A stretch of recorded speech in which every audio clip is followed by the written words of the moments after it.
Imam Ibnu Majah kunyahnya adalah Abu Abdillah.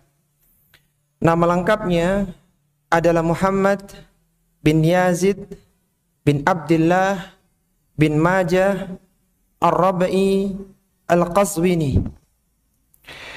Beliau disebut sebagai Ibnu Majah, padahal nama aslinya adalah Muhammad, karena dua alasan. Yang pertama, karena gelar dari bapaknya, yaitu Yazid, adalah Maula Rab'ah, Majah Maula Rab'ah. Ini alasan yang pertama, karena dinisbahkan sebagai putranya Yazid yang gelarnya adalah Majah, sebagai maulanya Rab'at. Kemudian alasan yang kedua, beliau disebut sebagai Majah atau Ibnu Majah karena dinisbahkan kepada kakeknya. Ada yang mengatakan Majah adalah bapak dari Yazid, yaitu kakeknya Ibnu Majah, Muhammad bin Yazid bin Majah. Ada yang mengatakan bahwa itu adalah kakeknya Yazid, jadi kakeknya lagi. Jadi Muhammad bin Yazid bin Abdullah bin Majah dinisbahkan kepada kakeknya. Tapi pendapat yang pertama lebih kuat, meskipun itulah dua alasan kenapa Imam Ibnu Majah disebut sebagai Majah atau Ibnu Majah. Beliau dilahirkan di Qazwin. Qazwin adalah salah satu kota yang terkenal di Irak, sebagaimana disebutkan oleh Syekh Muhammad Ibnu Shalih Al-Utsaimin dalam ilmu mustalahil hadisnya pada tahun 209 Hijriyah. Jadi pada abad ketiga awal yang bertepatan dengan 824 Masehi. Al-Imam Ibnu Majah hidup pada masa dinasti Abbasiyah, tepatnya pada masa Khalifah Al-Ma'mun, yaitu sejak tahun 198 Hijriah atau 813 Masehi hingga pada akhir kepemimpinan Khalifah Al-Muqtadir. Dan kita tahu pada masa dinasti Abbasiyah adalah masa keemasan ilmu hadis. Itu masa kejayaan ilmu hadis pada abad ketiga Hijriah, dan di masa itu pula sudah mulai muncul hadis-hadis palsu. Al-Imam Ibnu Majah merupakan salah seorang pemuda yang cinta ilmu. Sejak waktu mudanya, beliau banyak menghadiri majelis-majelis keilmuan, dan beliau mulai mendalami ilmu hadis di usia 15 atau pada usia 20 tahun.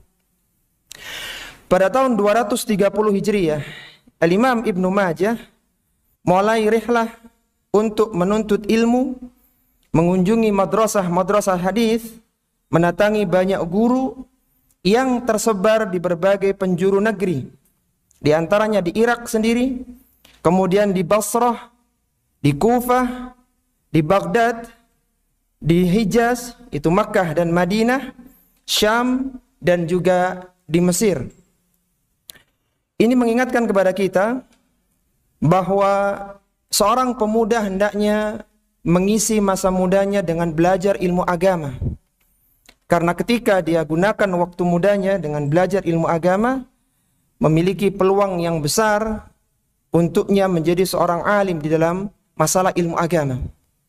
Sampai-sampai Imam Asy-Syafi'i rahimahullahu ta'ala, seorang tabi'ut tabi'in di Makkah yang wafat tahun 204 Hijriyah, beliau pernah mengatakan, wa man fatahu ta'limu waqta syababihi fakabbir alaihi arba'an liwafatihi.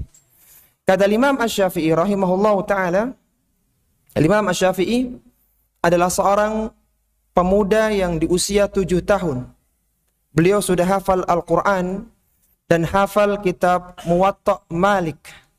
Sehingga ketika beliau masuk di majlisnya Al-Imam Malik, Al-Imam Darul Hijrah, awalnya Imam Malik tidak terkesan atau merasa keberatan dengan kehadiran seorang anak kecil usia 7 tahun, usia SD. Akan tapi ketika Al-Imam Syafi'i rahimahullahu ta'ala mulai membacakan hafalannya di kitab Muwatta', maka terkagum-kagumlah Al-Imam Malik kepada Al-Imam Asy-Syafi'i rahimahullahu ta'ala. Maka beliau mengatakan, wa man fatahu ta'limu waqta syababihi. Barang siapa yang terluput dari belajar agama di masa mudanya, fakabbir alaihi arba'an liwafatihi, maka bertakbirlah 4 kali karena kematian hatinya. Seorang yang tidak merasakan pahitnya belajar di usia muda, niscaya dia akan merasakan pahitnya kejahilan di usia tuanya.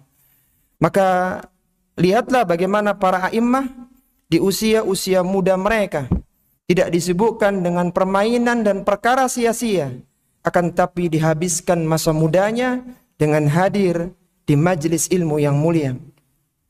Al-Imam Ibnu Majah rahimahullahu ta'ala, beliau belajar sekitar 15 tahun. Setelah keluar pada tahun 230 Hijriah itu, beliau berkelana mencari madrasah hadis di kalangan para ulama-ulama ahlul hadis, dan setelah itu beliau kembali ke Qazwin di Irak dan mulai menulis buku, menulis kitab, serta mengadakan muhadharah halaqah hadis. Jadi beliau belajar kemudian kembali setelah selesai 15 tahun.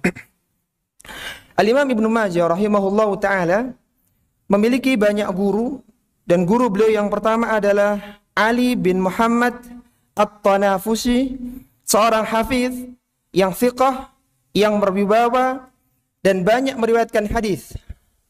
Imam Ali ini beliau wafat pada tahun 233 Hijriah, yang ketika itu usia Ibnu Majah baru berusia 24 tahun. Usia yang masih sangat belia.